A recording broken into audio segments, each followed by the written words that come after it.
역대상에서 이 9장까지 계속 족보가 계속되는데요. 이 역대기에서 이 족보는 성경의 역사를 압축해서 보여주고 있는 것입니다. 그것도 지금 이 역대기를 기록해서 역대기를 읽혀줄 사람들이 포로에서 귀환한 그 포로 귀환 공동체인데요. 그들에게 자신들과 연관 있는 이 족보를 통해서 사실은 성경의 역사를 실질적으로 족보를 보면 그들의 조상들의 계보를 알게 되기 때문에 역사를 압축해서 생각할 수가 있게 되는 것이죠. 그래서 족보를 통해서 성경의 역사를 나타내고자 하는 것입니다.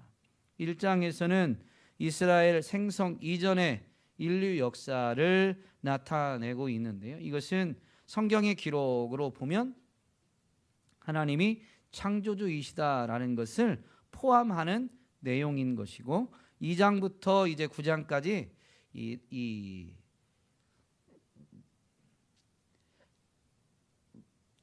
12지파의 족보, 즉 야곱의 12아들의 족보를 기록하고 있는데요. 야곱의 이름이 바뀌어서 이스라엘이 되는데 이때를 야곱을 이스라엘의 조성, 이스라엘이라는 민족의 시작점으로 보게 된 것이죠. 엄밀히 말하면 야곱의 12아들들을 이스라엘의 조성으로 보고 있는 것이고 그 족보를 통해서 이스라엘의 역사를 지금 압축해서 말하고 있는 것입니다. 그러면서 이 이스라엘의 역사를 집중 조명하는 것은 온 세계 가운데에서 이스라엘이 선택되었다라는 것을 지금 이 족보를 통해서 말하고자 하는 것이죠. 하나님이 이스라엘과 언약을 맺는 시내산에서의 하나님의 말씀을 되새겨보면 출애굽기 19장 5절 6절 말씀에 이렇게 하나님이 모세를 통해서 이스라엘에게 말씀하시죠. 세계가 다 내게 속하였나니 너희가 내 말을 잘 듣고 내 언약을 지키면 너희는 모든 민족 중에서 내 소유가 되겠고 너희가 내게 대하여 제사장 나라가 되며 거룩한 백성이 되리라. 너는 이 말을 이스라엘 자손에게 전할지니라. 하나님이 이렇게 모세에게 말씀하셨는데요. 언약을 맺으면서 모든 세계가 다 하나님께 속한 하나님의 것이지만 언약을 맺음으로 인해서 모든 민족 중에서 이스라엘은 하나님의 선택을 받은 하나님의 소유요 또 하나님은 그들을 제사장 나라로 삼으시는 것이죠. 주일에도 말씀을 드렸지만 하나님이 이스라엘을 제사장 나라 삼았다라는 것은 제사장은 이스라엘 내적으로만 본다면 제사장은 모든 백성들을 위해서 존재하는 것이죠.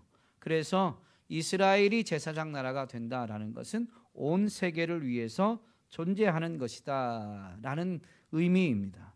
그러므로 지금 하나님이 이 족보를 통해서 이스라엘을 선택하셨다라는 것을 포로 귀한 공동체에게 역사를 거론하면서 이야기하고 있는 것인데요.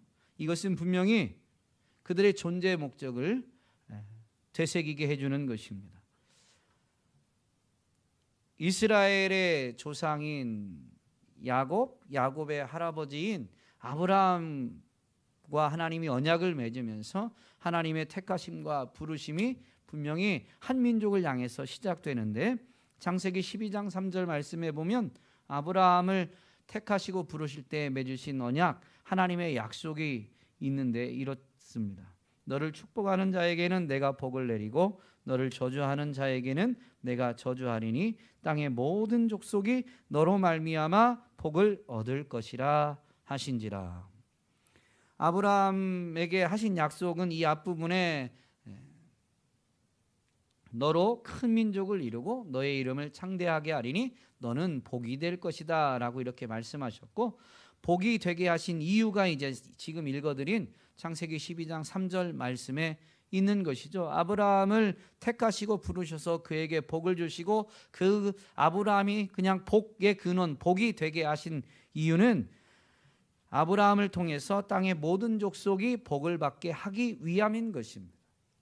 이스라엘 민족이 제사장 나라로 부름받은 이유는 온 세계를 위한 것인데, 그 온 세계를 위한다라는 것은 온 세계가 이스라엘을 통해서 복을 받는, 즉 그들도 하나님을 알게 되는 일을 이루기 위해서인 것이죠.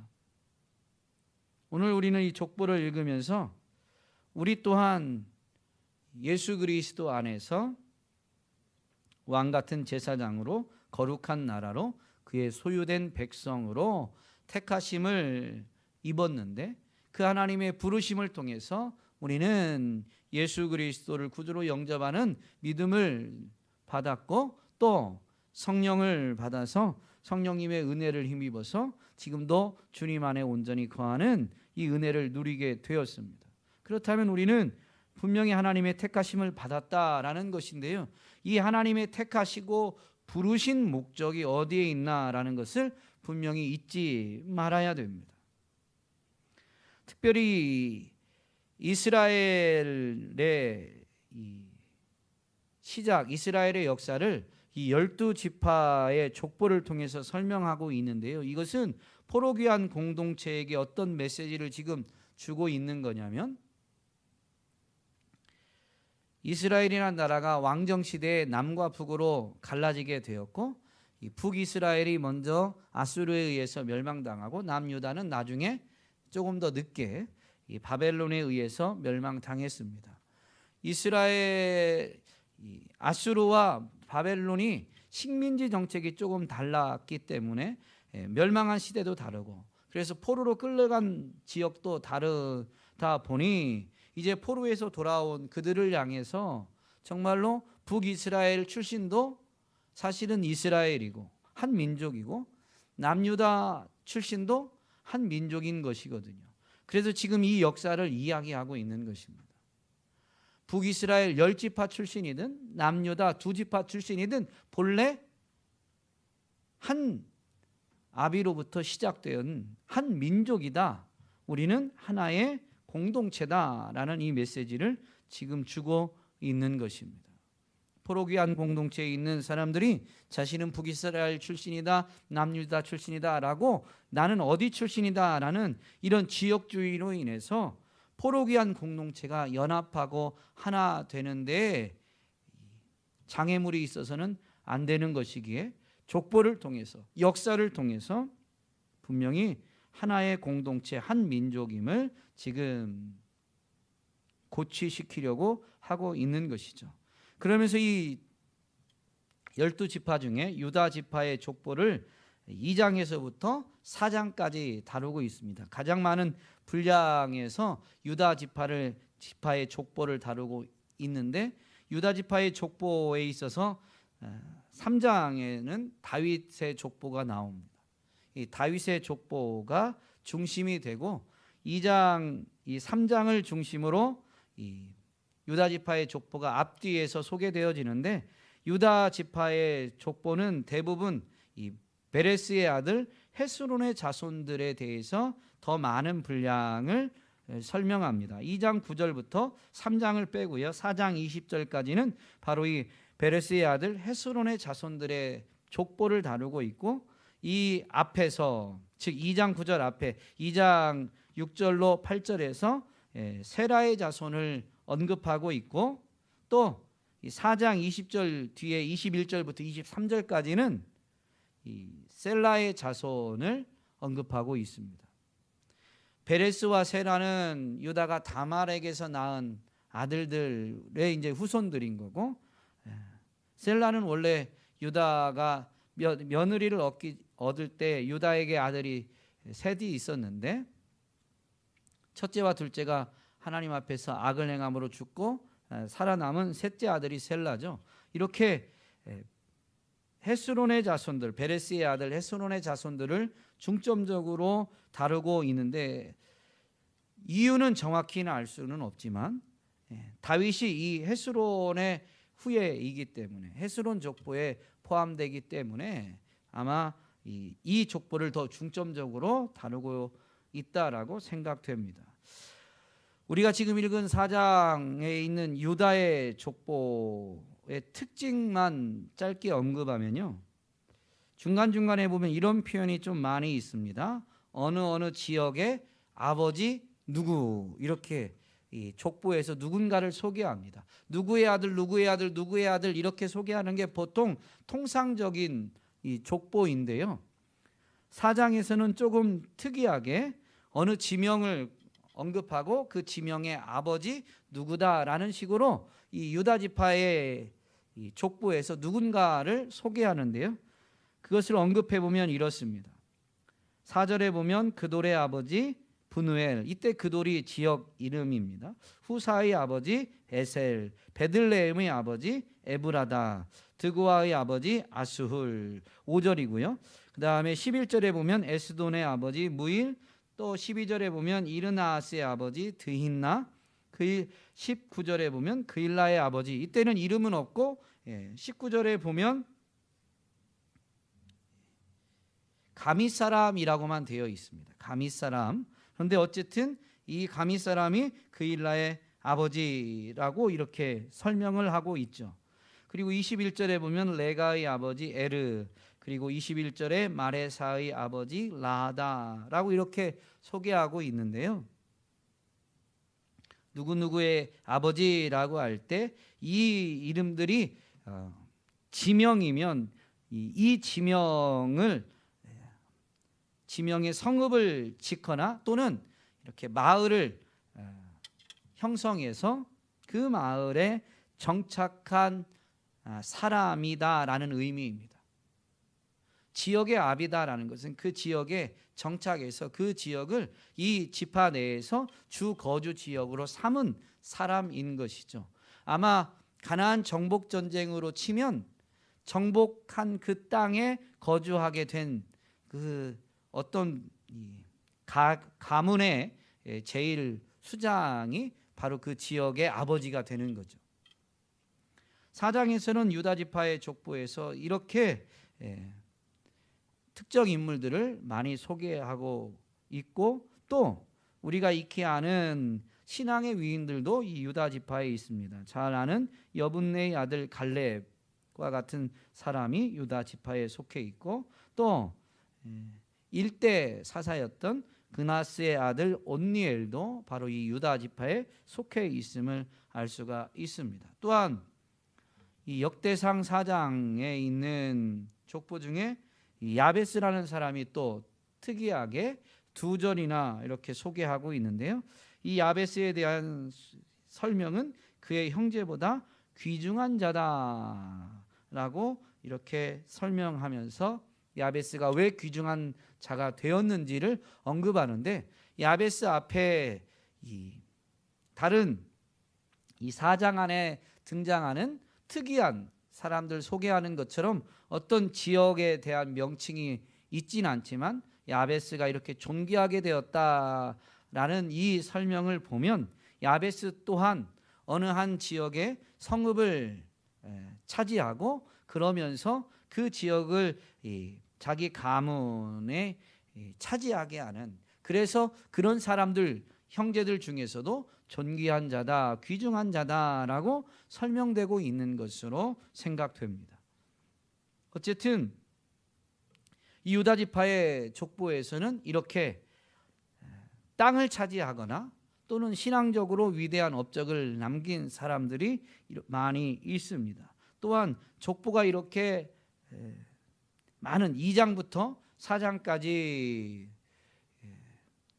물론 어느 정도 강조점이 다윗 그리고 이 베레스의 아들 헤스론의 자손들에 집중되어 있긴 하지만 그래도 많은 분량을 차지하고 있는 것을 보면 무엇을 알 수 있냐면요, 유다 지파가 굉장히 번성한 지파다라는 것을 분명히 알 수가 있습니다. 민수기의 기록만 보아도 출애굽한 이스라엘 백성들이 가나안 땅에 들어갈 때까지 출애굽 1세대와 2세대 때 각각 인구조사하는 때가 있는데 가장 많은 수의 지파가 바로 유다 지파였습니다. 유다 지파는 왜 이렇게 번성하게 되었느냐, 오늘 족보에서도 그 유다 지파는 왜 이렇게 번성하게 되었느냐라는 것을 이 족보 이야기를 살펴볼 때 생각해 보게 되는데요. 그 이유는 창세기 49장에서 보면 야곱이 이 이스라엘의 시작인 12아들을 축복하는 내용이 나오는데 유다 지파에 대해서는 분명히 큰 축복을 하게 됩니다. 그리고 그 축복한 그대로, 즉 예언한 그대로 유다 지파는 번성하게 되고 성읍의 창설자도 많이 나오게 되고 믿음의 위대한 사람들, 통치자, 지도자급의 사람들이 많이 나오게 된 것이죠. 중간에 다윗의 후손들은 다 왕이, 유다 왕조의 왕이 되죠. 그만큼 이 통치자의 규가 떠나지 않는, 정말로 야곱의 예언이 그대로 성취되었다라는 것을 보여주고 있는 것입니다. 그러므로 포로귀한 공동체 사람들이 이 족보를 읽을 때는 이 족보는 자기 민족의 이야기이기 때문에 그 전해져 오던 역사 이야기를 떠올리게 되면서 이 유다 지파의 이야기에서 왜 이렇게 생육하고 번성하게 되었는가? 하나님의 말씀이, 야곱을 통해 주어진 하나님의 말씀이 이루어졌기 때문임을 알게 되는 것이고, 그것은 곧 인생을, 사람을, 지파를 생육하고 번성하게 하는 분이 하나님이시다. 하나님이 복을 주실 때 생육하고 번성하게 되는데 복을 하나님이 주신다라는 것을 유다 지파의 이 족보 이야기를 통해서 되새기게 되는 거죠. 포로귀한 공동체가 그러므로 누구를 의지하고 누구를 사모하고 그래서 복을 받아 누릴 수 있겠습니까? 포로에서 돌아온 귀한 공동체가 바로 그 하나님을 바로 보고 하나님이 복 주시는 분이심을 알아서 하나님 앞에서 바로 서서 하나님께 복을 받을 때 이제 포로에서 귀환한 그들은 분명히 생육하고 번성하면서 하나님의 은혜를, 복을 누릴 수 있다라는 소망을 가질 수가 있게 되는 것이죠. 이 유다 지파 가운데에서 야베스의 이야기는 이것을 더욱 분명히 해줍니다. 야베스는 그의 형제보다 귀중한 자다라고 소개하지만 야베스라는 이름을 살펴보면 내가 수고로이 낳았다라는 데에서 유래되어서 그 의미는 고난, 고통 또는 근심이라는 의미를 갖고 있습니다. 어머니가 내가 수고로이 낳았다라고 하면서 야베스라고 이름을 지어서 그 이름의 의미는 고난, 고통, 근심이라는 의미인데요. 어느 엄마가 태어난 아기의 이름을 고난, 고통, 근심이라고 짓고 싶겠습니까? 그런데 얼마나 삶이 고되면 정말로 그런 고백이 나와서 이름을 야베스라고 이렇게 지었을까요? 상황이 그러한데 야베스는 어떻게 해서 존귀한 자가 되었느냐? 야베스의 믿음을 살펴볼 수가 있는데 10절입니다. 야베스가 이스라엘 하나님께 아뢰어 이르되, 여기서 이스라엘 하나님이라는 것은 이 족보 안에서 보면 바로 그들의 조상의 하나님인 것이죠. 즉 그들의 조상의 하나님이다라는 것은 이스라엘이 조성되어지고 이스라엘이 여기까지, 더군다나 포로귀한 공동체가 볼 때 이 야베스의 고백은 하나님이 아브라함과 약속하셨던, 이삭과 야곱에게 약속하셨던 것을 포기하지 않으시고, 이스라엘 공동체가 불평하고 하나님을 거절했어도 하나님이 결국엔 언약을 깨트리지 않으시고, 이스라엘은 언약을 깨트렸지만 하나님은 언약에 신실하셔서 여기까지 이르게 된 것이죠. 고난 중에 있는 야베스도 그들의 하나님이, 즉 그의 자기의 하나님은 언약에 신실하신 하나님이심을 분명히 고백하고 있는 것이고 믿었던 것입니다. 고난, 고통, 이름이 그렇게 지어질 만큼 매우 힘든 상황인데도 불구하고 그 상황, 환경을 탓하거나 불평하기보다는 언약의 하나님을 바라보게 된 것입니다. 이게 야베스의 믿음이고, 그가 이제 그 이스라엘이 하나님께 기도하게 되는데 기도의 내용이 이어서 나오죠. 이스라엘 하나님께 아뢰어 이르되 주께서 내게 복을 주시려거든. 이 야베스의 고백을 보면 복은 하나님이 주신다라는 것입니다. 사람이 복을 얻어내는 게 아니에요. 사람이 무엇을 했기 때문에 복을 마땅히 받아야 되는 게 아닙니다.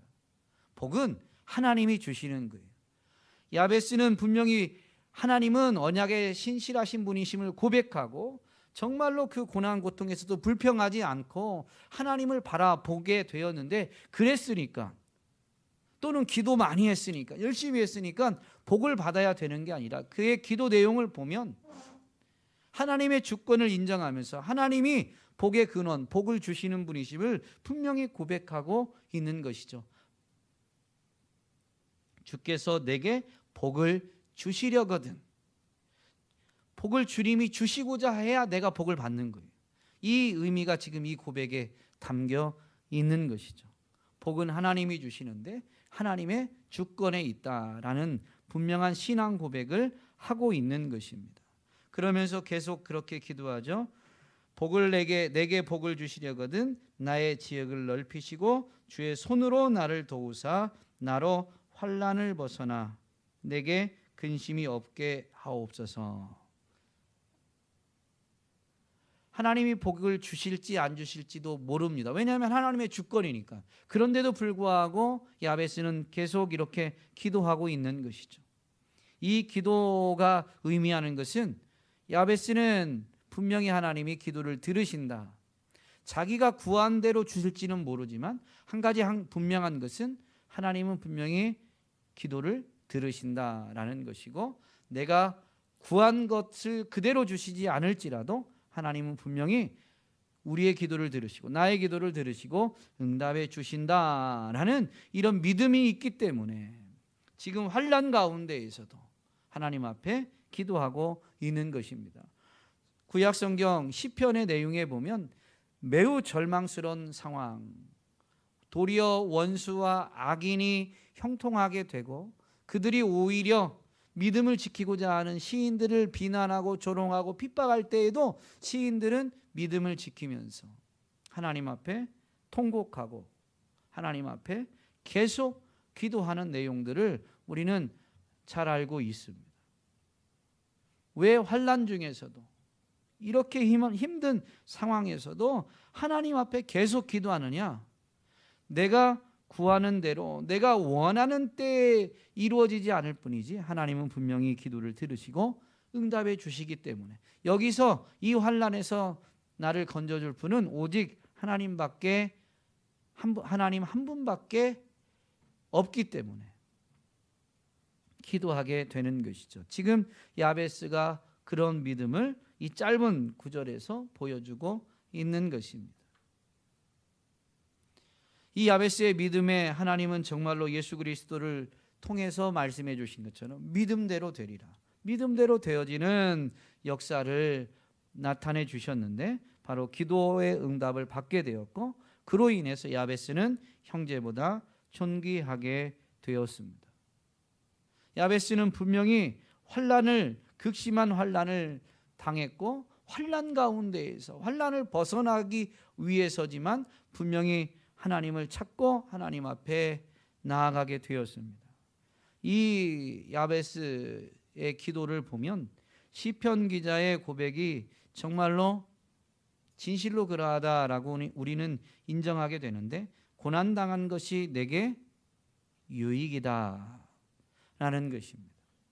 고난을 통해서 우리는 하나님을 찾고 더 하나님께 나아가고, 그래서 하나님의 선하심과 인자하심, 하나님의 뜻을 더 깨달아 알기 때문에 그때 그 순간 환난 가운데에서는 깨닫지 못할 수 있지만, 그러나 분명히 하나님을 만나게 될 때, 하나님의 응답을 체험하게 될 때에는 하나님의 뜻을, 하나님의 선하심을 분명히 깨달아 알게 되니 도리어 고난당한 것이 내게 유익이다라고 고백하게 되는 것이죠.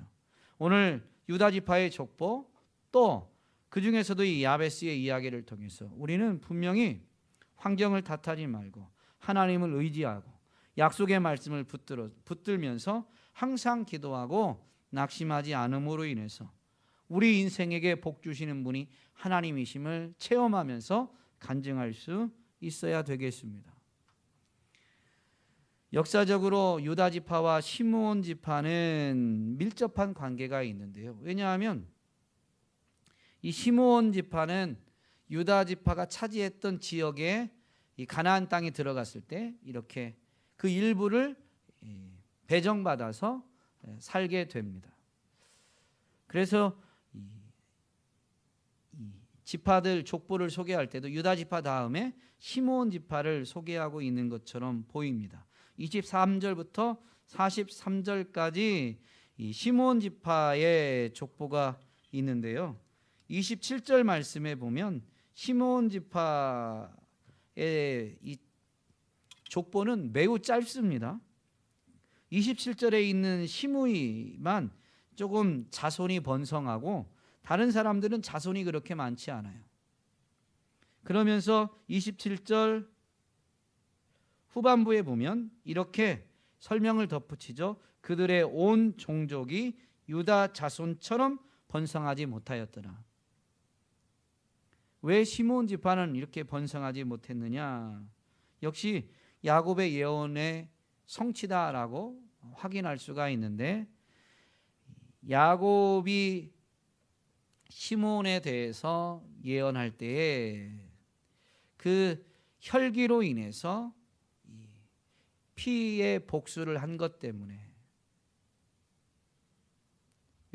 시므온 지파가 번성하지 못할 것을 예언하게 되고 그 예언대로 성취된 것이죠.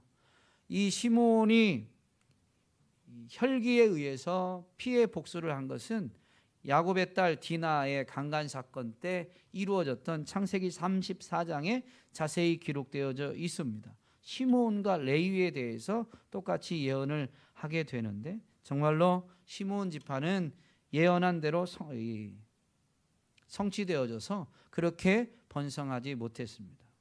물론 어떻게 생각하면 그러면 시므온 한 사람의 그 혈기 때문에 그 후손들이 복을 받지 못한 게 아니냐 이렇게 말할지 모르지만 그건 결코 아닙니다.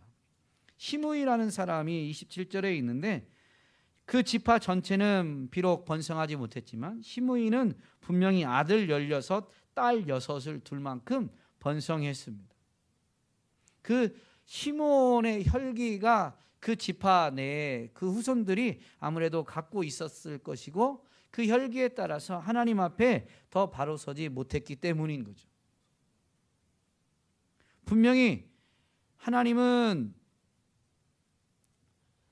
아비의 죄 때문에 자식이 징계를 받게 하지 않으십니다.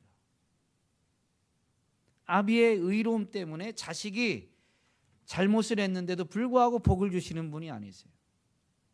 그러나 여기서 이 지파에서 분명히 나타내 주는 것은 하나님의 말씀이 정말로 그대로 성취되었다라는 것. 그래서 하나님의 말씀을 붙들고 하나님의 말씀에 순종해야 됨을 배워야 되는 것이지 시므온 지파의 번성하지 못함에 대해서 부정적으로 바라볼 게 아니에요. 시므이와 같은 사람은 분명히 지파는 번성하지 못했지만 시므이가 어떤 사람이다라고 말하고 있지는 않지만 하나님 앞에 믿음으로 돌이켜서 바로 섰기 때문에 번성하게 되는 복을 누렸다라고 생각할 수가 있습니다. 왜냐하면 이어지는 이 시므온 지파의 이 족보 이야기를 보면 이러한 것들을 알 수가 있는데요. 왕정시대 후기에 이 시므온 지파는 번성하게 됩니다. 38절에 보면 여기 기록된 것들은 그들의 종족과 그들의 가문의 지도자들의 이름이라 그들이 매우 번성한지라. 분명히 앞부분에서는 유다 지파처럼 번성하지 못했다라고 말했는데 뒤이어서 계속 이 시므온 지파의 이야기를 기록하면서 여기에 기록된 것들은 그들의 종족과 그들의 가문의 지도자들의 이름이라 그들이 매우 번성한지라 하면서 이 이야기를 계속 펼쳐갑니다. 이 지파가 번성하면서 물론 유다 지파도 번성했죠. 그러다 보니까 유다 지파의 그 기업 내에서 유다 지파의 그 차지한 땅 내에서 시므온 지파가 이제는 공존할 수가 없게 됐습니다. 시므온 지파도 번성하고 유다 지파도 이제 번성하게 되니까, 그래서 이 시므온 지파는 결국 그들이 거주할 땅을 이제 찾아 나서고 정복해야 되는데요. 그들이 그들의 양떼를 위하여 목장을 구하고자 하여 골짜기 동쪽 그돌 지경에 이르러 이제 정말로 그 땅을 발견하고 차지하게 되죠. 그러면서 이렇게 41절에서 이들이 이러한 변화에 대해서 설명하고 있습니다. 이 명단에 기록된 사람들이 유다 왕 히스기야 때에 가서 그들의 장막을 쳐서 무찌르고, 히스기야 때에 그랬다라는 것을 분명히 언급해 주고 있습니다. 역대하 29장에 가면 히스기야가 어떤 일을 했는지를 자세히 기록하고 있는데, 바로 히스기야는 종교 개혁을 단행합니다. 그러므로 여기서 굳이 히스기야 때를 언급한 이유는 히스기야의 종교 개혁을 역대하에서 분명히 다루고 있기 때문에, 이 종교 개혁 때에 시므온 지파의 이 사람들이, 이 지도자들이, 여기에 기록된 지도자들이 신앙을 회복하고 신앙적 자세로 하나님의 말씀을 붙들고 하나님의 약속을 의지해서 믿음의 도전을 한 것으로 이해할 수가 있는 것이죠. 그리고 하나님은 정말로 그들의 믿음대로 역사해 주셔서 그들이 기업을 차지하게끔, 그들이 거주할 땅을 차지하게끔 해 주셨으며, 심지어 그렇게 된 것이 오늘까지 거기에 거주하고 있더라라고 분명히 언급하면서, 중간에 이 종교개혁 때 신앙을 회복한 이들이 정말로 하나님의 약속이 그대로 이루어지는 것을 확인하고 누리고 있음을 가르쳐주고 있는 것입니다. 그러므로 비록 나라가 멸망해서 포로로 끌려갔다가 이제 돌아온 포로 귀환 공동체일지라도 시므온 지파의 이야기를 통해서 분명히 그들은 어떤 생각을 가져야 되냐면, 우리가 여호와를 경외하는 신앙을 회복하고, 그래서 하나님의 약속을 붙들면 시므온 지파가 번성하지 못했지만 번성하고 땅을 차지하고, 그래서 그 하나님이 베푸시는 은혜와 복을 누렸던 것처럼 지금 포로 귀환 공동체들은 신앙을 회복하는 게 제일 우선되어져야 된다라는 것을 되새길 수가 있는 것이죠. 이것이 역사를 통해서 배우는 교훈임을 오늘 역대상 4장의 족보를 통해서 알 수가 있는 것입니다. 이제 말씀을 마무리하는데요, 우리는 과연 하나님의 택하심을 입은 자다라는 것을 잊지 않고 살아가고 있는가?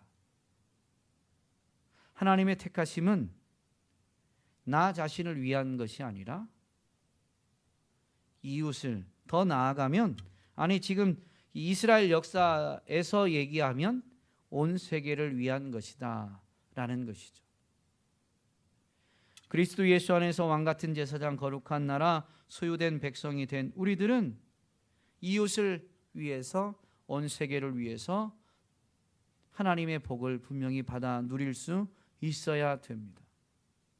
그리고 그 복을 나누면서, 복을 나누는 것이 궁극의 목적이 아니라 복을 나누면서 우리에게 복을 주시고 그것을 나눌 수 있게 하시고, 그래서 증거하게 하시는 것은 복 자체가 아니라 인생에게 복 주시는 분이 하나님이심을 우리는 증거할 수 있어야 되는 것이죠.